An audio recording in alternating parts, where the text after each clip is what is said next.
Hi, I'm Julie Bowen. I am 35 years old and I work in marketing. I have put in a lot of effort to create a career that makes me happy. I am a wife, and I have been married to Adam for 7 years. He is not just my husband, he is my biggest supporter. His love and support have always helped me, especially when I am with his family.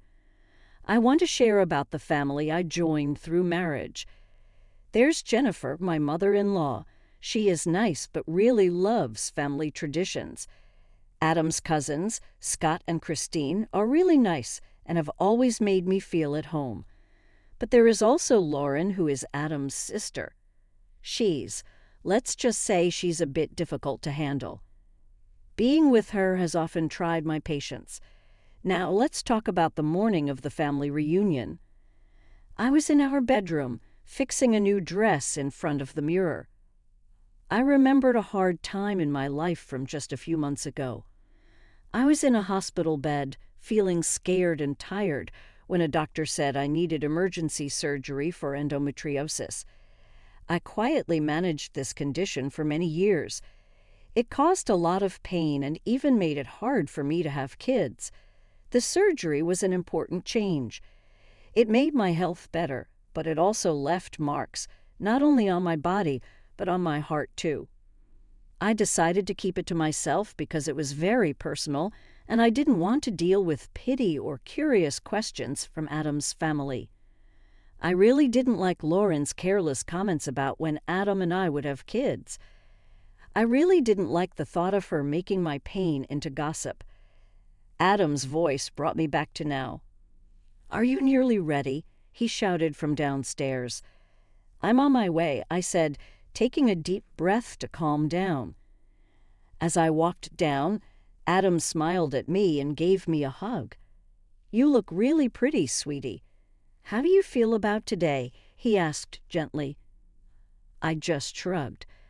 I'm as ready as I can be to handle Lauren. Adam held me close, his voice soft and steady. "Don't worry, I'm here for you. Only share about the surgery if you want to. It's your choice." He always knew how to make me feel good and supported. The family reunion happened every year at a lovely lake house that had been in the family for a long time. It was supposed to bring everyone together, but over time it felt more like stepping into a dangerous place. While we were driving to the lake house, Adam and I made jokes about old reunions to lighten the mood. "Do you remember last year when Lauren spilled red wine on your white dress?" Adam asked with a smile. "Oh, I remember," I said, laughing a little. "She told me it was an accident, but I don't really think that's true." Adam moved his head from side to side. "If she does anything today, I can take care of it." When we got there, the lake house looked just like I remembered, with its old wooden beams and big porch all around. The air was full of the smell of grilled food and the sound of people laughing. I got out of the car, fixed my dress one more time, and took a big breath. This was more than a family get-together for me. It was a challenge, a test of waiting power and the connection Adam and I had. No matter what happened, Lauren's comments, curious questions, or the quiet challenges we dealt with, I knew we would handle it together. I held on to that thought, took Adam's hand, and stepped forward, ready to face whatever this messy, beautiful, and sometimes tough life had for us. As we got closer to the house, I turned to Adam with a sigh. "Do you remember how she told everyone about my job situation before I even got the chance?" I didn't even get the chance to explain it myself. The downsizing was hard enough without her turning it into a public spectacle. Adam let out a deep breath, gripping the steering wheel a little tighter. "Yeah, Lauren has a way of making everything harder than it needs to be," he said. "She really knows how to make me feel small," I muttered, my hand drifting to my abdomen where my surgery scars were hidden. Adam reached over and squeezed my hand gently. "Not this year," he said firmly. When we arrived, Jennifer greeted us at the door with her usual cheerful energy. "Julie, sweetie, you look wonderful. Come on in, we've missed you." Her warmth made me smile as we stepped into the house, but the comfort didn't last long. Almost immediately, my eyes met Lauren's across the room. She stood on the far side, wearing a smirk that made my stomach twist. "Well, look who's here," she said, walking toward us with that confident air that always put me on edge. "Julie, dear, how have you been? Any news to share?" Her gaze flicked to my midsection, lingering just long enough to send a pointed message. My chest tightened and anxiety bubbled up. Before I could respond, Adam stepped in. "We're doing great. Lauren, how about you?" he said, wrapping his arm protectively around my waist. Lauren raised an eyebrow, unimpressed by Adam's attempt to deflect. "Oh, just peachy," she said with a sly grin. "Always curious to see what's new with you, too. No little ones on the way yet." Before her comment could sting any deeper, her husband, Ryan, appeared, looking as awkward as ever, standing just behind her. He said, "Hey, guys, good to see you." His voice sounded overly eager. "Lauren, honey, why don't we go help your mom in the kitchen?" Lauren sighed, clearly annoyed, but allowed herself to be led away. As soon as they disappeared into the other room, I exhaled slowly, finally able to breathe again. "Thanks for that," I whispered to Adam. He kissed my forehead gently. "Always," he said. "Now come on, let's go say hi to Scott and Christine before Lauren finds something else to comment on." The sun shone brightly through the windows as we made our way into the living room, ready to face whatever the day would bring. I stepped out onto the back porch, letting the fresh air calm my nerves. The lake sparkled in the distance, and the sound of laughter filled the air. Family members were spread out across the lawn, some chatting near the grill, others playing horseshoes by the dock. I leaned on the porch railing, taking it all in when I heard Scott's voice. "Hey, Julie, come join us," he called, waving from the basketball net he was setting up. I smiled and walked over, glad for the distraction. "You guys setting up for a game?" "Yep," Scott said, grinning as he handed me a basketball. "We need one more player. You in?" For a moment, I let myself relax. This was what family reunions were supposed to feel like: fun, easy, and full of love. "Sure, just don't expect any level moves from me," I said with a laugh as I joined the game. As I served the ball, I felt a glimmer of hope rise inside me. The challenges Lauren brought weren't going to disappear, but with Adam by my side and moments like this to ground me, I felt ready to face the day. The laughter and friendly teasing during the game were exactly what I needed. For a little while, I could forget the tension that lingered in the background. But it wasn't long before I noticed Lauren watching me. She sat at a table with a group of aunts, her sharp gaze following my every move. It felt like her eyes were cutting through the light-hearted mood, trying to remind me of the tension I wanted to ignore. I tried to shake off the unease and focus on the game, soaking in the joy of just being in the moment. After a while, Jennifer's cheerful voice called out, "All right, everyone, time for the family photo." We all gathered near the lake, laughing and nudging each other as we found our spots. The lake's calm surface shimmered under the afternoon sun, creating a beautiful backdrop. It should have been the perfect moment to capture a happy memory, but as I stood there, I couldn't help but feel the undercurrent of tension still lingering, waiting for the next twist in the day. I ended up near the front with Adam's arm wrapped protectively around my waist. As always, his presence gave me comfort. The photographer raised his camera, giving us a moment to settle. "Okay, everyone smile," he said. Just as the shutter was about to click, I felt a sharp tug on my dress. "Oh, Julie, your dress is all wrinkled. Let me fix that for you." Lauren's voice rang out, sickly sweet. Before I could react, she yanked hard on the fabric. A loud, unmistakable ripping sound filled the air. For a moment, everything froze. A cool rush of air hit my skin, and I looked down in horror. My dress had torn open, exposing the scars on my abdomen, scars from the surgery I had worked so hard to keep private. Gasps rippled through the group. I stood there, frozen in shock and humiliation. My mind spun. I couldn't process what had just happened. "Oh my God," someone whispered, the words slicing through the silence. Adam was the first to move. He shrugged off his jacket and quickly draped it over me to cover my exposed skin. His voice was sharp and filled with fear as he turned to Lauren. "What the hell, Lauren?" Lauren let out a harsh laugh, her tone mocking. "Oops, I guess I don't know my own strength," she said with fake innocence. "Sorry about that, Julie." Her insincere apology stung almost as much as the humiliation. My cheeks burned and tears stung my eyes. I couldn't look at anyone. Without a word, I turned and ran.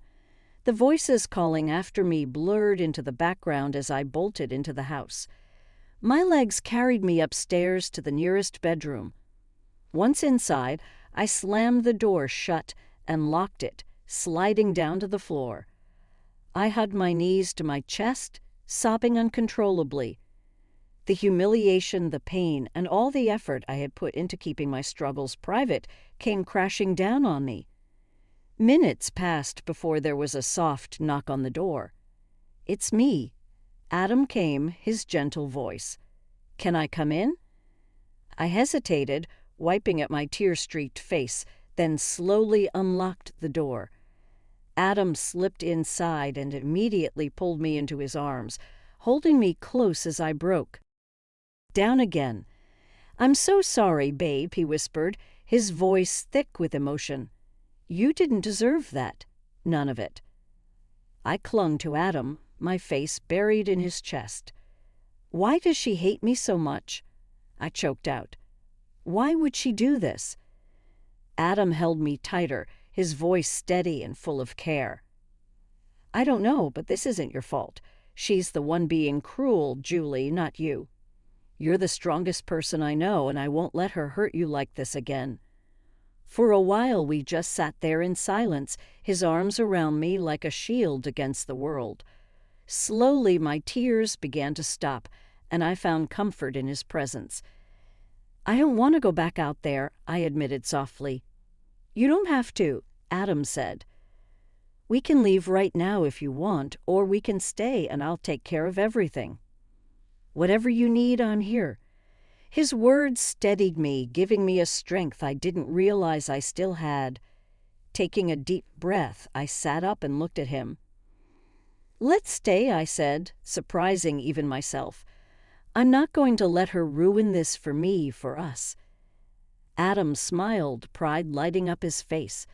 "That's my girl." With his hand in mine, I felt a flicker of determination. Lauren may have tried to break me, but she didn't realize I wasn't standing alone. Together, Adam and I could face anything, even her. "I can't believe she did that," I whispered, my voice shaky as I pressed my face against Adam's chest. Everyone saw Adam. They all know now. His arms tightened around me, and he gently stroked my hair. "It's okay," he murmured, his voice calm and soothing. "You have nothing to be ashamed of, Julie. Not a single thing." We stayed like that for what felt like forever, his quiet strength helping me pull myself back together. But then muffled voices broke through the silence. "Lauren, how could you do such a thing?" Jennifer's voice was heavy with disappointment. "Oh, come on, Mom," Lauren snapped back, defensive and dismissive. "It was just a joke. How was I supposed to know she was hiding some big secret under there? Maybe if she wasn't so uptight all the time." I felt Adam stiffen beside me, his body tense with anger. His jaw clenched and his hand gripped mine firmly. "I should go out there," he said, his voice low and filled with frustration. I grabbed his arm. "No, don't. It'll only make things worse," I pleaded, my heart racing at the thought of creating an even bigger scene.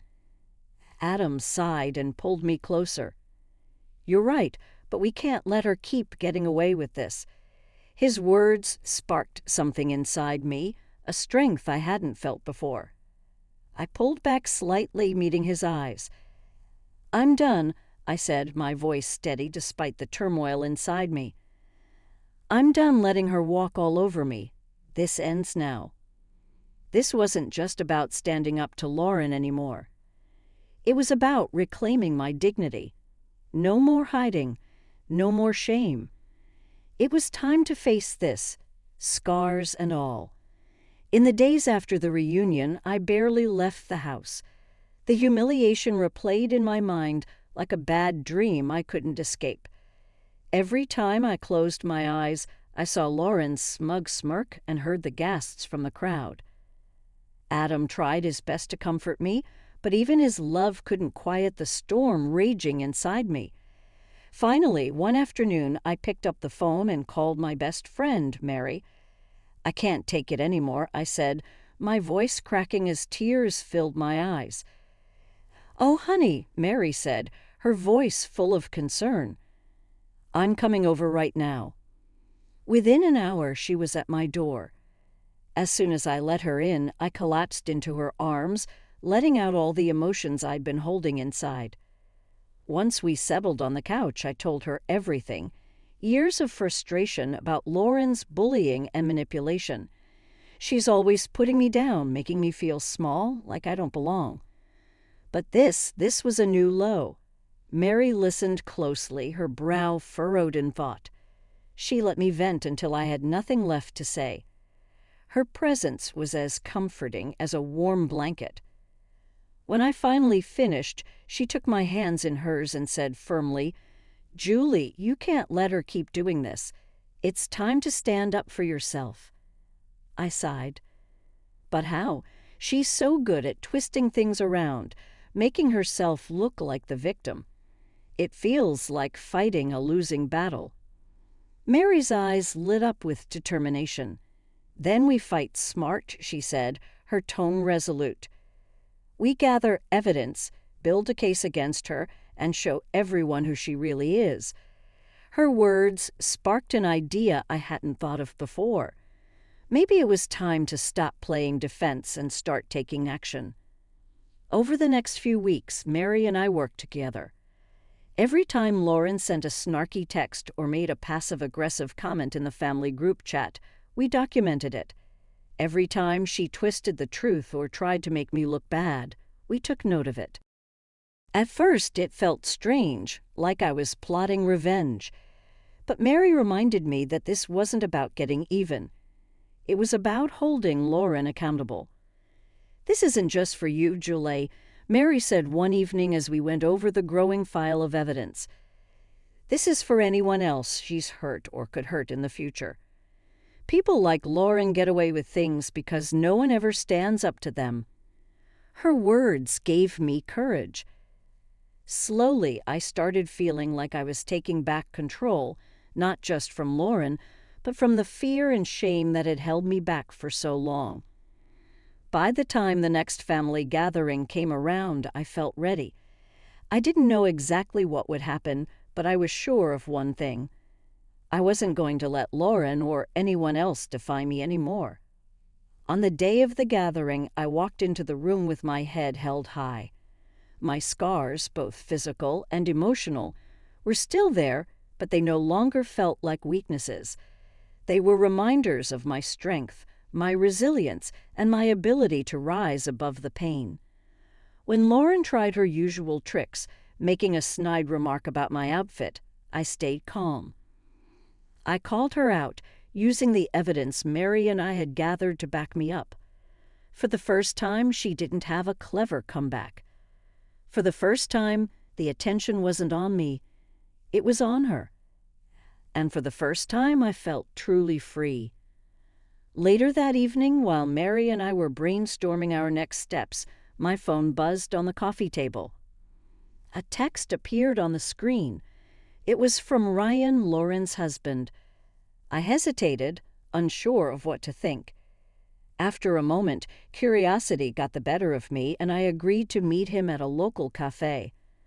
When I arrived, Ryan was already there, seated in a corner booth. He looked nervous, his fingers drumming on the table as I approached. He glanced up, his expression filled with guilt and unease. "Julie," he began, his voice low, "I'm so sorry about what happened at the reunion, but there's more you need to know about Lauren." I leaned forward, my stomach twisting with anticipation. Over the next hour, Ryan revealed a troubling side of Lauren's behavior, patterns I hadn't fully understood before. Now it all made sense. Ryan shared stories of how Lauren had manipulated not just me, but also him and their children. He talked about her strange obsession with money and hinted that something might not be right at her job. "I think she might be doing something illegal at work," he whispered, glancing over his shoulder nervously. "But I don't have proof yet." By the time we parted, I felt a new sense of clarity. Lauren's cruelty wasn't just a personal vendetta against me, it was a pattern of toxic behavior that affected everyone around her. Armed with this new information, I decided to dig deeper.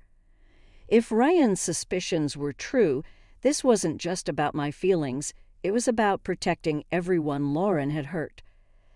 I started by reaching out to Lauren's former coworkers, carefully piecing together her work history. What I found shocked me: reports of inappropriate behavior, frequent conflicts with coworkers, and unexplained financial issues.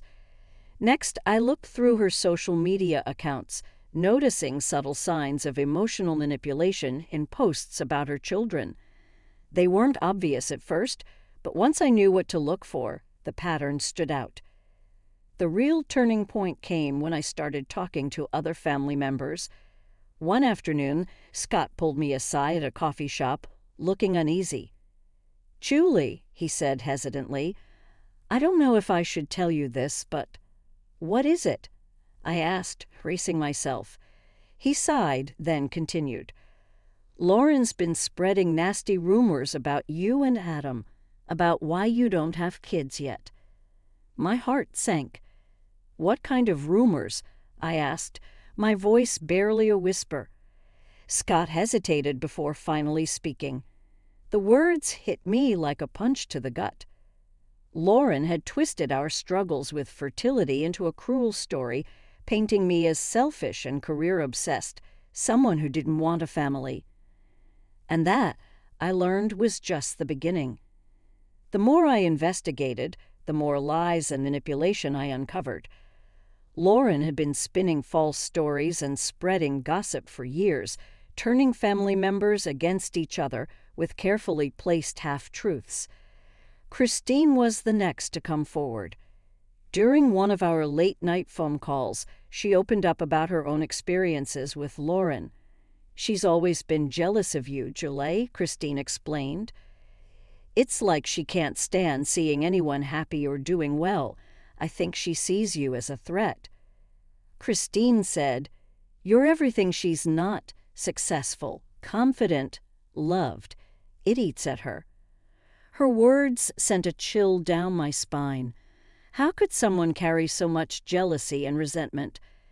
As the pieces of the puzzle came together, my confidence grew. This wasn't just about me anymore. It was about protecting our family from Lauren's toxic behavior, which had gone unchecked for far too long. One evening, as Adam and I reviewed everything we had uncovered, the weight of our decisions sank in. The table in front of us was covered with notes, screenshots, and statements from family members. It was overwhelming and exhausting, but it also felt empowering. Adam looked at me, his eyes a mix of pride and concern. "Are you sure you want to do this, Julie?" he asked gently. "Once we confront her, there's no going back." I took a deep breath and met his gaze. "I'm sure," I said firmly. "This has gone on long enough. She can't keep hurting people. Not you, not me, not anyone else. It's time for the truth to come out." Adam nodded, placing his hand over mine. "I'm with you every step of the way," he said. With his support, I felt ready to face whatever was coming.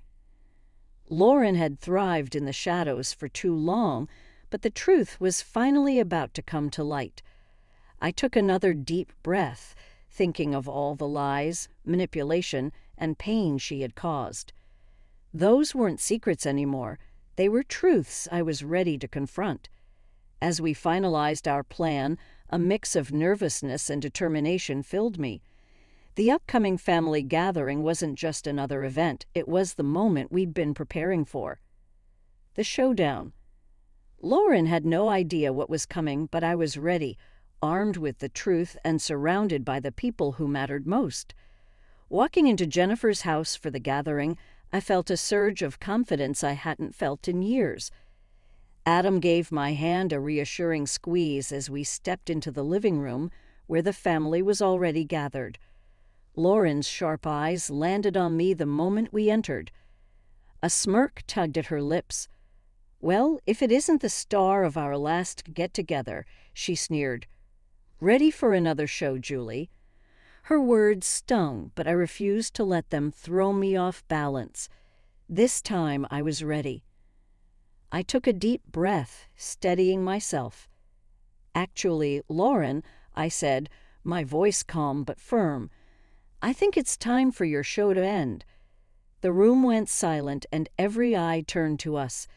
The tension was so thick, it felt like you could cut it with a knife. Slowly and carefully, I began to speak. I revealed everything I had uncovered: her workplace fraud, the financial irregularities Ryan had hinted at, and the lies she had spread to turn family members against each other. "You've been manipulating all of us," I said, keeping my voice steady.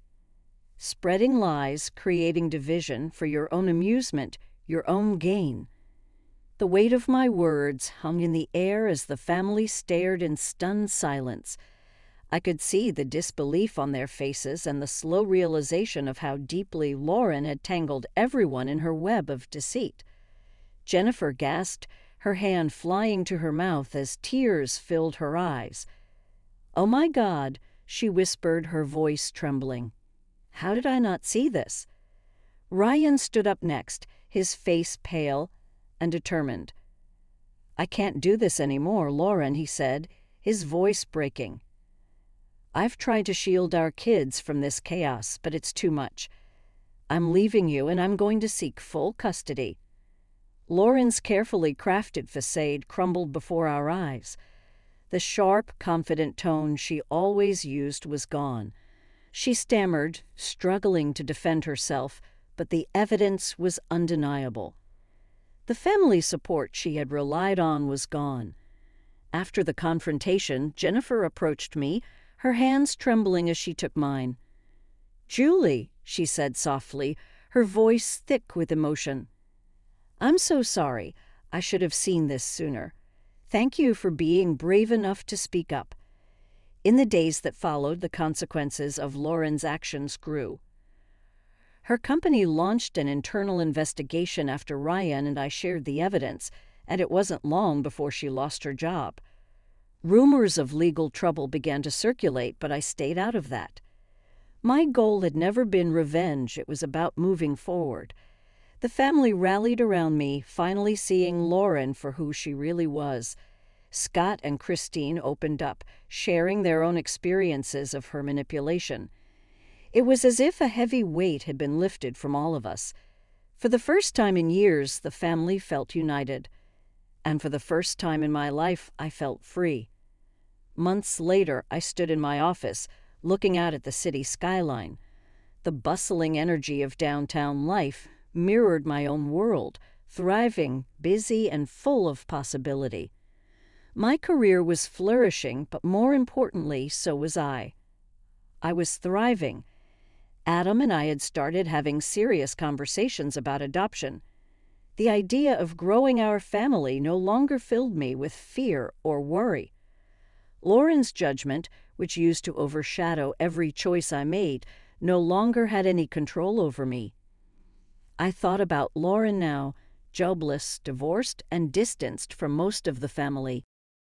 While I didn't feel happy about her struggles, I couldn't deny the relief I felt knowing she couldn't hurt us anymore. She had built her life on lies and manipulation, and now she was dealing with the consequences of her actions. Reflecting on everything that had led me here, I felt proud.